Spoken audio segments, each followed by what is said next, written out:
Buenas tardes a todos y bienvenidos un día más al invitado de Radio Francia Internacional.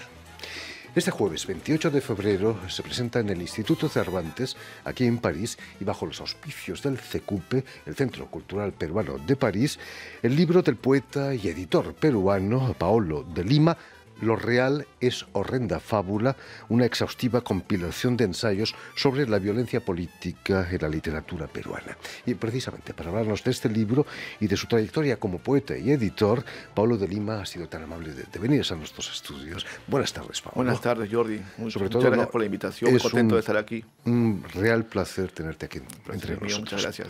Permíteme que explique antes que nada que has nacido en 1971 en Lima, la capital peruana, y que eres doctor en literatura por la Universidad de Ottawa, en Canadá. Para ser consciente de la realidad de su propio país, ¿es necesario a veces salir al extranjero para ver las cosas con más perspectiva? La palabra necesario, quizás sí puede ser necesario, pero tenemos muchos autores que no salieron de su casa y por ejemplo, Lezama Lima, ¿no? Martín Adán en Perú. Entonces siempre uno puede encontrar casos contrarios que desmienten esa necesidad, pero por supuesto que sí, siempre uno recomienda poder salir, ver el mundo, ¿no? Y sí cambiar la perspectiva y la mirada. ¿Cambió tu manera de ver Perú desde allí, desde tan al norte? Me imagino que sí, definitivamente. Yo primero salí a Estados Unidos, a la frontera, al border, Paso, Texas, frontera con Ciudad Juárez. Antes que Bolaño, antes que Tarantino hicieran famoso El Paso, estuve por ahí a finales de los 90. Una zona de mucho calor, el sol nunca se iba, no se iba ni de noche, y luego me fui al sitio de mucho frío, la ciudad, en la capital más fría del mundo, más que Moscú, a Ottawa, en Canadá. En ambos países con grandes experiencias y grandes amistades, y sí, estudié, me devoré todas las bibliotecas, que es básicamente lo que me interesaba, ¿no? Poder acceder a mucha bibliografía, a muchos libros, y claro, conocer otros amigos de otros países, qué sé yo, ¿no? Obviamente te enriquece la visión. Sí. Quizás el frío del norte incita al estudio, ¿no? Bueno, incita a quedarse en casita y a leer, sí, ¿no? A leer bastante. Ahí, hasta en el 2005, vas a obtener el primer premio de ensayo de la Asociación Canadiense de Hispanistas. Así es, un concurso de estudiantes graduados, y mandé un ensayo de uno de los cursos, un profesor me dijo que intentara, y ganó efectivamente, y me dio gusto porque es un ensayo sobre un poeta amigo que falleció, Carlos Oliva, autor de un libro llamado Lima o el largo camino de la desesperación, que es un libro que tiene que ver también con lo que vamos a hablar próximamente, ¿no? El tema de la violencia en el Perú y todo eso. Hablando de poesía, ¿qué es lo que hace que un escritor, un doctor en literatura como tú, apueste por la poesía? Bueno, tiene que ver con los gustos, es muy difícil decir la poesía porque ahí tenemos la narrativa, tenemos el teatro.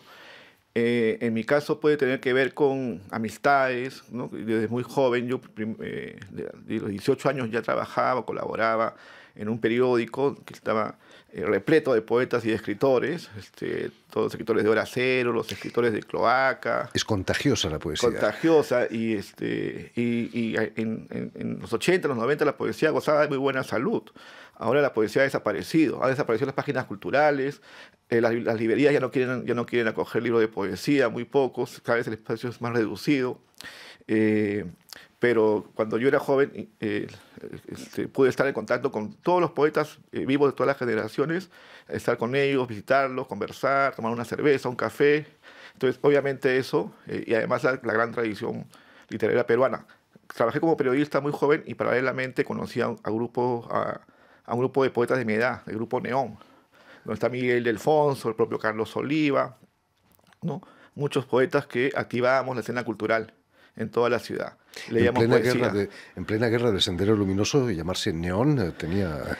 El nombre tenía que ver justamente con Sendero Luminoso, en el sentido de que Sendero Luminoso apagaba la ciudad, los apagones, y entonces la idea era la luz, buscar la luz, salir de esa oscuridad. Y además la idea de la modernidad también, ¿no? El neón, ¿no? La luz artificial, digamos, sí.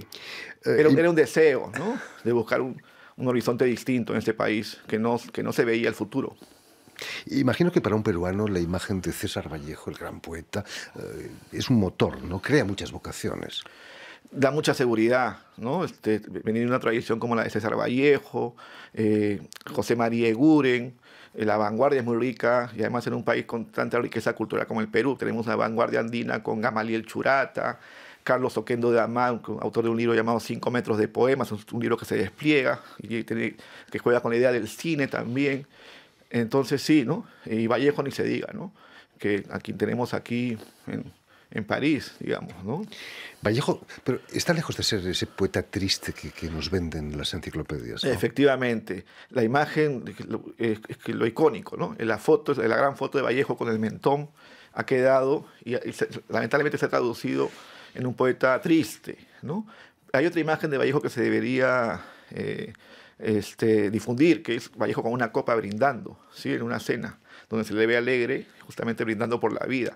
Entonces, esa imagen debería también difundirse bastante para no quedarnos solamente en una imagen triste de Vallejo. Para nada, Vallejo es un poeta que además en su poesía, y hay varios trabajos sobre eso, expresa mucho humor, además.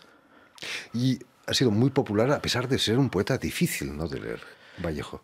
El primer libro, Los Heraldos Negros, que es la frontera, digamos, el modernismo, ¿no?, de Rubén Darío, ¿no?, y lo que se llama el posmodernismo. Ahí están los poemas célebres como Los Heraldos Negros, ¿sí? Pero luego, inmediatamente, el año 22, ya entra en su etapa vanguardista con Trilce, que es el libro, digamos, más difícil, ¿no?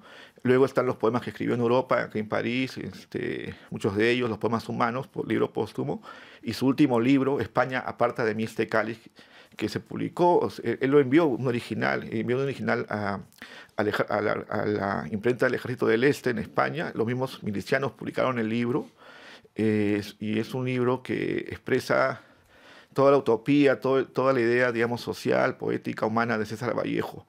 Y sí, extrañamente todos los poemas de Vallejo comunican, llegan al lector. Franco ordenó quemar todos los ejemplares, ¿no?, de ese libro de Vallejo. Hasta los años 70 se pensaba que el libro no existía. Y fue en esos años que aparecieron cartas de milicianos que decían que sí habían podido guardar algunos. Y hay un original en la abadía de Barcelona, en una abadía en Barcelona. Y ya se hizo una edición facsimilar el año 2002 o 12, si no me equivoco. Y este año publicamos en Perú, reproducimos la edición facsimilar, porque hay un tema con el último poema, que hay un cambio del orden, qué sé yo. Pero entonces, realmente Vallejo sí llegó a publicar, él llegó a enviar un manuscrito del libro, ¿no? Y que sí se publicó y sí existe un ejemplar, gracias a Dios. Menos mal. Menos mal, sí. Pablo, volviendo al libro Lo real es horrenda fábula, ya el título es un poema, ¿no? Así es. El título es un poema que es un verso de un poema de un poeta, Juan Ojeda, de los años 60 en el Perú, muerto en un accidente de tránsito muy joven, ¿sí? Él expresa esto de que lo real es horrenda fábula. Y a mí me pareció, cuando tuve la idea del libro, perfecto como título, porque el libro trabaja con los conceptos de Lacan, lo real, lo imaginario, lo simbólico. Entonces lo real estaba aquí. Y la fábula tiene que ver con la ficción, también con la poesía, con la literatura, ¿no? Del lenguaje, hablar de la realidad, y lo horrendo con la guerra interna, ¿no? Entonces me parecía que la frase, el verso, sintetizaba muy bien lo que se expresaba en este libro. Esta compilación de ensayos, me decías que nace a raíz de unos cursos de doctorado que dabas en la San Marcos, ¿no? Así es, yo soy profesor en la Universidad de Lima, en estudios generales, y en las tardes, noches en la Universidad de San Marcos, en la maestría y el doctorado en literatura. Y en uno de los cursos, todos los estudiantes son profesores, tienen experiencia como críticos, ¿no? Decidimos, les planteé leer poemas y cuentos sobre la violencia política, mucho más de lo que aparece en el libro, ¿no? El corpus era más amplio, y paralelamente leíamos Lacan, pero no directamente, sino, o sea, algunos textos de Lacan, pero nos ayudábamos con Badiou, con Guille, qué sé yo, ¿sí? Y básicamente el modelo de Lacan muy simple, real, imaginario y simbólico. Con el triángulo no era nuestra herramienta para leer los textos y analizarlos.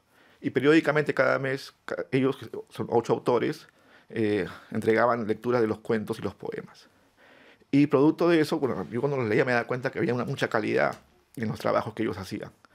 Y son 24 trabajos, ¿no?, de los 8 autores, y inmediatamente dije, esto tiene que ser publicado.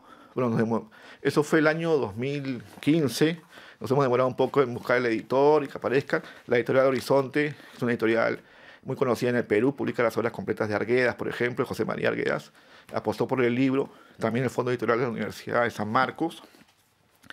Y el libro se publica en los 24 trabajos, y lo bueno es que también al final se complementan con todos los poemas y los cuentos analizados. Precisamente tu tesis doctoral ya la habías realizado sobre el mismo tema, más o menos, sobre la violencia en la poesía, ¿no? Así es, sí. Hasta el momento es la única tesis o el único libro que se ha publicado sobre poesía en el Perú, como libro completo, digamos, ¿no? Hay análisis parciales, pero sí, analizo más de 40 poemas de 6 autores jóvenes, o sea, jóvenes cuando el año 1980, que es cuando comienza este periodo de violencia política, de la Universidad de San Marcos y la Universidad Católica, de 2 grupos, Grupo Cloaca y Los Tres Tristes Tigres.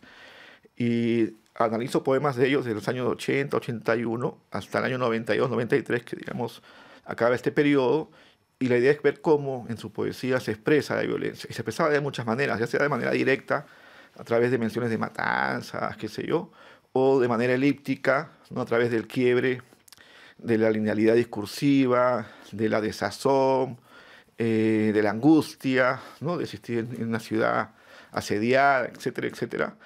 Y sí, es un libro que ha tenido muy buena recepción, gustó a los lectores, a la crítica. Y justamente en San Marcos, después de publicar este libro, que fue el año 2013, es una editorial en Nueva York, Mellon Press, en los cursos 2014 y 2015 estuve trabajando este corpus, ¿no? Porque en Perú estamos leyendo mucho la literatura, ¿no? Que tiene que ver con la violencia política, y salió este libro. Finalmente, la realidad va mucho más lejos que cualquier ficción, ¿no? Ah, sí, por supuesto. Y sobre todo en momentos de guerra. La realidad siempre nos va a llevar a la delantera, ¿no? Y justamente la idea es esa, ¿no? Ver cómo los poemas y los cuentos tratan de llegar a esto real, ¿no? O sea, lo real es lo que no se puede asir, ¿no? No se puede aprender, ¿no? Entonces podemos llegar ahí a través de lo simbólico, ¿no? Ya sea una anécdota de un cuento, ¿no? Las maneras en que la literatura tiene de expresar lo real, ¿no? Y a través de las herramientas críticas, ¿no? Teóricas, poder comprender algo de los sentidos de los textos. Porque siempre las lecturas son abiertas y son múltiples, ¿no? Esta es una lectura que se plantea, ¿no? Obviamente una lectura de calidad, con seriedad, ¿no? Y sí, lo real siempre va a ser, nos va a exceder, ¿no? Sí. Pablo de Lima, Perú está recuperando, gracias a la paz desde hace 20 años, su dimensión, un dinamismo económico envidiable. ¿Ocurre lo mismo en la literatura, en la poesía, por ejemplo? ¿O hace falta un conflicto para que la poesía tenga más peso, quizás? Quizás haga falta un conflicto, no sé, porque en los momentos de calma siempre, ¿no? No sé, pero sí hay mucha riqueza, hay mucha efervescencia, hay un mundo de autores, ¿no? De editoriales, ¿sí? Ferias, qué sé yo, uno encuentra autores peruanos prácticamente en todos los países, nos hemos vuelto muy, muy viajeros, ¿sí? Hablar de nuestra experiencia como autores. Y sí, realmente desde este periodo, el año 92, ahora 2019, el Perú prácticamente tiene un mismo modelo, ¿no? Un modelo neoliberal que sigue vigente, que, bueno, mal que bien ha funcionado, por lo menos no hay la inflación, cambio de moneda que teníamos arrastrando toda la década del 80. Los peruanos están mal que bien, parece un poco más contentos, no sé, ¿sí? Hay esto de la marca Perú o lo gourmet, ¿no? Un poco nos ha juntado, porque es verdad que uno va a todos los sitios del Perú y en todos lados se encuentra una comida distinta, ¿no? Comida típica, y de alguna manera eso nos ha hecho mirarnos, ¿no? Tenemos en común que nos gusta sentarnos a comer, quizás, ¿sí? ¿No? Me decías que muy sibaritas. Los editores les cuesta editar poesía. Quizás Internet ha sido nefasto para la poesía, porque paradójicamente se puede leer mucha más poesía, ¿no? Bueno, sí, ahora estamos, ¿no? El tema del Internet, todo el mundo se ha vuelto dueño de su muro en Facebook, ¿no? Donde habla de cualquier tema de la vida humana y extrahumana, qué sé yo. Bueno, los nuevos grupos de poetas están introduciendo lo que es la Internet. ¿No? Se publican ya no los libros directamente impresos, sino a través del Internet. Es un modelo nuevo. Yo estoy en el modelo clásico, digamos, de lo que es a mí me gusta leer directamente el libro, ¿no? Tampoco me gusta el ebook, qué sé yo. En ese momento, soy un autor de los años 90, pero ya soy antiguo, digamos, con los nuevos modelos. Pero sí, la poesía está entrando en esos rumbos, ¿no? Bastante, sí. Yo creo que el papel es importante, ¿no? El papel, No, definitivamente. La poesía particularmente, ¿no? La textura, el color. Me comentabas precisamente que en la portada vemos a un perro en un prado verde. Sí. Quizás no me gustaría que te marchases sin que nos dedicaras un pequeño poema hablando de este perro verde, perro negro en prado verde. La idea de la carátula nace de un poema de Antonio Cisneros, sí, que él lo leía justamente cuando habían unos rituales de poesía por la paz en Miraflores, el año 92, unos años de mucha violencia, 91-92. Él leía este poema para expresar su visión de lo que era el Perú, ¿no? Voy a leer el poema muy breve. Por supuesto. Un perro negro, de Antonio Cisneros. Un perro, un prado, un perro negro sobre un gran prado verde. ¿Es posible que en un país como este aún exista un perro negro sobre un gran prado verde? Un perro negro ni grande, ni pequeño, ni peludo, ni pelado, ni manso, ni feroz. Un perro negro común y corriente sobre un prado ordinario. Un perro, un prado. En este país, un perro negro sobre un gran prado verde es cosa de maravilla y de rencor. La maravilla y el rencor, la escasez, era la violencia política, la violencia estructural, era un país que no se veía hacia el futuro, más de 1 millón de peruanos habían emigrado a otros países, ¿no? Entonces la idea de la carátula es contrastar esa imagen del país, digamos, ¿no? de maravilla y de rencor, con los apagones, ¿no? cotidianos o casi, bueno, no había año nuevo en que Lima o en las ciudades no hubiese apagón, ¿no? Era así la vida peruana. En el Perú de nuestros días ya podemos encontrar prados verdes y perros negros. Absolutamente, sí, aparecen. Igual, por supuesto, como dice el propio César Vallejo, hay mucho que hacer, muchísimo que hacer, ¿no? Y eso sí, queda claro, ¿no? Pero sí es, obviamente, de lo que era los años 80, se ha avanzado mucho, ¿no? Yo también te quiero mencionar, justamente hablando de eso, este es un dossier de una revista llamada Universidad, la Universidad de Puebla, íntegramente dedicada a la poesía peruana del siglo XX, la preparé, los poemas del hambre, justamente hablando un poco, era un poco contrastar, ¿no? El Perú de la comida, ¿sí? ¿No? Que se ha vuelto, ya, la gente va a turistear a Perú para comer, un poco la poesía, ¿no? Contrastar una imagen, digamos, ¿no? El tema del hambre, ¿no? Y alguien le ha dado un bocado a la... Ya le han dado un bocado a la revista, ¿no? Sí. En fin, pues muchísimas gracias, Pablo, por habernos enseñado estas cosas. Sepan que tienen una cita este jueves en el Instituto Cervantes, aquí en París, para la presentación del libro Lo real es horrenda fábula, de Paulo de Lima. Muchas gracias de nuevo. Permíteme que dé las gracias también a Vanessa Loiseau y a Suel Kedir, quienes están hoy a cargo de la realización de este programa, y enviar también un cordial saludo muy especial a nuestros telespectadores, porque también los tenemos, que nos siguen en toda América Latina, incluso en Perú, gracias a una cadena de televisión uruguaya que se llama Canal U de Montevideo. Y a ustedes, muchísimas gracias por su atención y les damos cita para una nueva edición de El Invitado de Radio Francia Internacional.